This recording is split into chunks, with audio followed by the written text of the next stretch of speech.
Cosafa is upon us.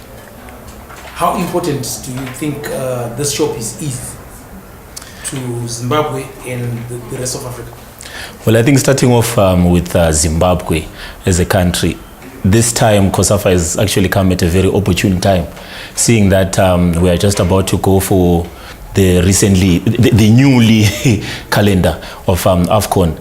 So it points to quite a lot of preparatory work.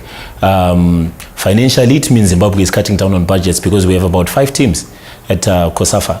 It's a total of about 5 teams which will actually be going for AFCON. So that also shows that the level of football in the southern region, it has increased maybe in the past year, and it will be a good platform to prepare. How do you think Zimbabwe should approach Cosafa?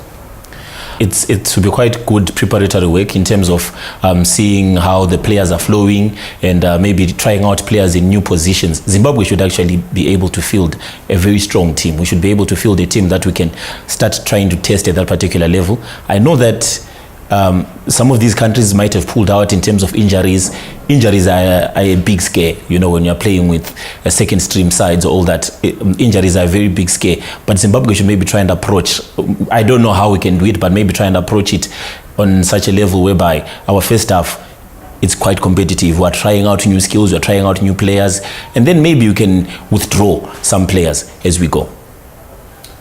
If Zimbabwe should get to the final, like they've done in the previous years, the day of the final, Zimbabwe is supposed to be taking on Nigeria, and the coach is saying that he's going to split the squad into 2. Do you think we'll remain to have a competitive side at Cosafa?